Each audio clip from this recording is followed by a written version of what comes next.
today we are going on a Chinatown food tour. My friends Michael and Vincent are visiting, so I thought I'd take them around our very own SF Chinatown. Personally, I grew up going to Chinatown all the time because my grandma has lived there for like 40 or 50 years. So it has a really special place in my heart and I'm really excited to show them around. Also, this video is sponsored by Squarespace, but more on that later. And yeah, without further ado, let's head over to Chinatown.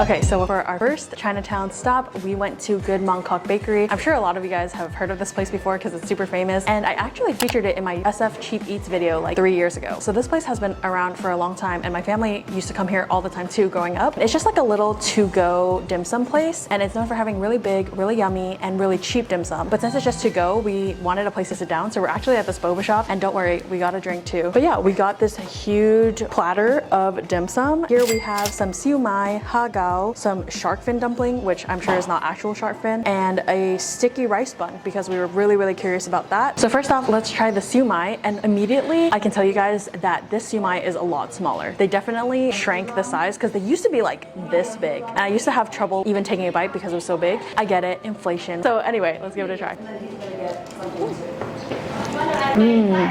It's so meaty, and then you also get the shrimp in there, which has this nice crunch, and the skin is so thin.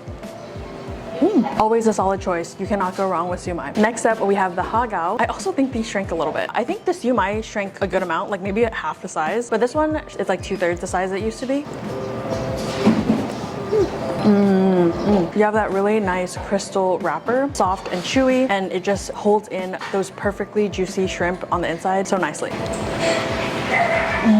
I'm just imagining that ha gao with some like chili oil. That would be a game changer. Now we have the shark fin dumpling, which I'm sure is not actual shark fin because I'm pretty sure that's like illegal. It looks so nice with all those dumpling pleats. So let's give it a try. Whoa, there's actually peas in here, which I really did not expect. When I was chewing down on the filling, you get this like porky flavor, but then I immediately got that flavor of the peas, and I thought that was so interesting because I don't think I've ever had peas in a dumpling before. What a unique experience. Other than that, it mostly looks like the rest of the filling is just shrimp and pork. I'm not really seeing any imitation shark fin or anything in there, so it's interesting that they called it a shark fin dumpling. Next, we have this sticky rice bun, which I believe on the inside has a sticky rice filling, and then the outer layer is actually very thin looking, almost like skin-like. I guess that's not a very appetizing way to describe it, but just a very like thin layer of dough outside. So let's give it a try. Yeah, it's basically just like sticky rice enveloped, almost like a dumpling or wonton wrapper. I don't think I've ever had anything like this before, so we're having a lot of new experiences today. I feel like this is kind of a fun way to eat sticky rice on the go. It almost reminds me of just like an onigiri, almost like a Chinese version in a way. Very interesting. Next, we went a few doors down to the Golden Gate Fortune Cookie Factory, a legendary landmark bakery since 1962. I've never seen so many different fortune cookies, and you can even see them making the fortune cookies by hand, which they make over 5,000 per day. They even give you a free sample while you browse around and shop. For flavors, they have original, chocolate, green tea, strawberry, and even dipped ones with various decorations. I was eyeing these black sesame fortune cookie rounds, but then this ginormous fortune cookie caught our eye and we had to get it. When you break it apart, it's actually filled with normal sized fortune cookies. Let's see what my fortune says. Oh my god. It says I should make a website with Squarespace. But seriously, Squarespace is an easy way to accomplish your goals and aspirations. For example, if you're passionate about Chinese food like me and you want to write a blog about all the different restaurants in Chinatown, Squarespace can do that. Or if you love dim sum and you want to spread that love by selling dim sum merchandise, Squarespace can do that. Or say you're on a journey to find the best egg tarts and you want to have a commenting feature on your website to build an egg tart loving community, Squarespace can do that. And all of this is done with no coding and no design experience. You just pick from one of Squarespace's many templates and then boom, you have a professional looking website where you can have your blog, store, portfolio, really anything. It's that easy. The best part? It's completely free to try. So start your free trial using the link in the description or go to squarespace.com/feedmeimei. And if you choose to continue after your trial is up, you can get another 10% off using this link. So thank you to Squarespace for sponsoring this video, and let's get back to the food tour.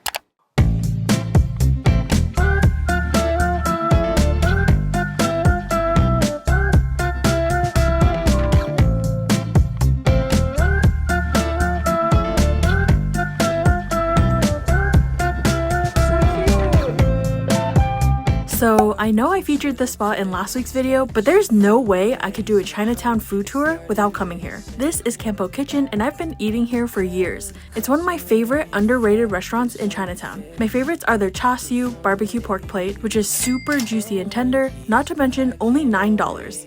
I also love the siu yolk roast pork here. The pieces are so fatty and succulent with that perfectly crispy skin top. Yeah. Yum. Such an amazing contrast between the crunch and the tender, juicy meat. We also got their siu up roast duck, and that was super yummy as well. You definitely have to check out this place for a cheap, filling, and delicious meal in Chinatown.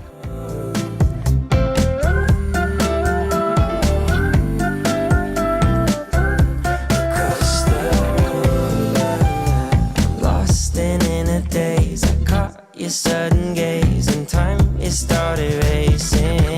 But moments tend to fade, and you're too far away from me to get my name in. Someone keeps blocking my way.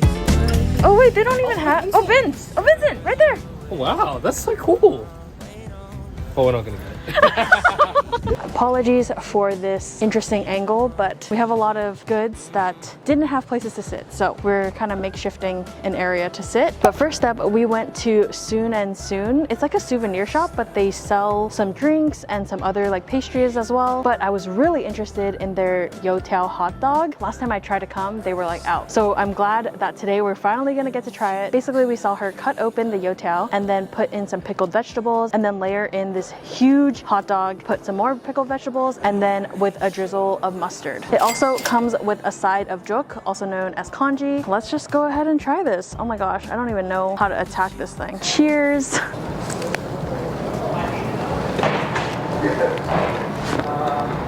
Whoa, that is so interesting. So the hot dog actually has a nice snap to it and it's very meaty and savory, but the youtiao, you know, you always want the youtiao to be crispy, but this one is not really that crispy, which makes it not as enjoyable in my opinion. And the dough of the youtiao is a little bit doughy as well. Definitely get like the little kick from the mustard, and the pickled veggies added like acidity to it, or it's fermented cabbage actually. I kind of had high expectations because this is by the same owner as Mr. Juice, which is right here, if you can see the sign.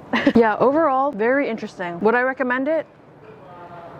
Probably not, but very unique. Still glad that I tried it. I think if the youtiao was crispy and fluffy, that would make it a lot better. I just think the youtiao needs some work. And then we also went to Napoleon Super Bakery, which I think they also have a location in Oakland's Chinatown. A year ago, me and my mom actually tried 16 different egg tarts in San Francisco. We were trying to try almost every single one, and we actually, spoiler alert, liked Napoleon the best out of all of the ones we were able to try. Of course, Golden Gate Bakery was not open that day. This is like our go-to place if they're not open, which is always. Look how beautiful this egg tart looks. It looks so flaky and that golden custard on the inside. Oh my god, that smell, it's so buttery. Oh my god. They need to make like an egg tart scented candle or like an air freshener, because I would definitely buy that.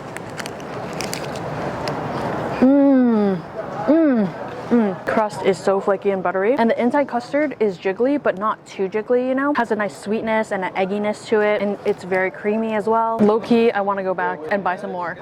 It's just so good. Oh, do I step on my face? We also got this. I just saw it in the little window display and I knew I had to get it because this literally brings back childhood memories. If my parents ever bought me one of these, I knew I was being a good kid, you know, just tastes like my parents being proud of me.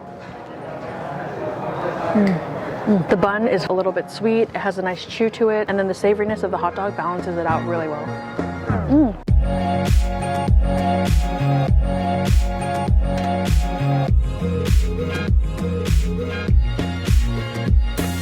Okay, now we are at iCafe Bakery, and they're known for their really popular ta siu bao that has like a sugary crust. I think it's called like siu bao, which means roast bun. Also, sorry if there's some flickering. I tried to fix it on my camera. I don't really know what's going on. I'm sorry if that's distracting. Let's go ahead and break this apart. Ooh, look, oh my gosh, a valuable piece of meat. Whoa, it's actually very sweet. I guess because the barbecue pork filling is already sweet, and then the bun on top of that is even more sweet. You got a little bit of the umami-ness from the pork, but it's actually very sweet. I think I would have liked it if it's not so sweet, but I also think it would be super good if it was fresh, like fresh out of the oven. The bread is actually really soft and fluffy though, which I really like. I'm actually getting really full, but I always can do a Chinatown food tour part 2. So if you guys want to see a part 2 where I show you more Chinatown food, then let's get this video to 5,000 likes. But yeah, let's head to the last stop.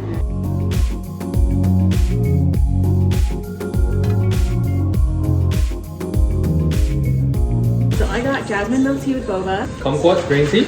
Classic fruit green tea. Of course, you have to use the Feed Me Boba straw. Link in the description. All right, ready? 1, 2, 3. Woo! Oh, that's so good. Ooh, the boba's perfectly cooked. They're jasmine. Strong, sweet, creamy, and the boba is actually nice, yeah. Okay, so for our last stop of our Chinatown tour, we are at Chong, Qing, Xiao Mian. Is that right? Chong, Qing, Xiao Mian. Okay, they're really known for their spicy noodles. So here we have the dan dan noodles, and it comes in the spicy broth. We have the thin noodles, and you can see it has like minced pork as well as vegetables. It looks like cabbage and topped with some cilantro. Oh my gosh, look at that. Wow, it's super flavorful. Definitely get that tingly spiciness coming through. The noodles have a nice like chew to them and actually hold on to the flavor of the broth really, really well. The cabbage is really nice because it adds like a nice crunch, which contrasts the soupiness and then the chewiness of the noodles. That spiciness hit the back of my throat, like not in a bad way. It's actually really nice. Definitely a solid bowl of noodles, and I actually haven't been to this place in years, but it's just as good as I remember. And then we got a second bowl of noodles. This is the spicy beef noodle soup. You guys know I'm a sucker for beef noodle soup. It comes with this huge beef rib. Look at that. I did not expect this. Ooh, that spiciness. Oh my gosh. I'm actually impressed at how much flavor the noodles can hold on to. Because you know, sometimes when you have noodles, it doesn't absorb any of the flavor and then it's just kind of bland without the soup. But this one actually sticks onto the noodles very well. I'm gonna take a bite of this huge beef rib. I don't even know where to start. Oh my god, I barely even had to bite it off. It's so tender, it just fell off. Wow, that's really nice. Very tender and complements the flavor of the soup really, really well. Oh my god. This one's really spicy, but it's really good. This is really flavorful. Alright, I hope you guys enjoyed this SF Chinatown food tour. As always, all the locations in this video are in the description box. And let me know, what are your favorite places in Chinatown? Because I would love to hear from you guys. And yeah, if you guys like this video, make sure you hit the subscribe button and turn on the bell so you get notified when I upload. Give this video a thumbs up. And here's today's comment shout out. Thank you so much for your support. And if you want to be in the next video's comment shout out, make sure you comment something down below. And yeah, I'll see you guys in the next one. Bye!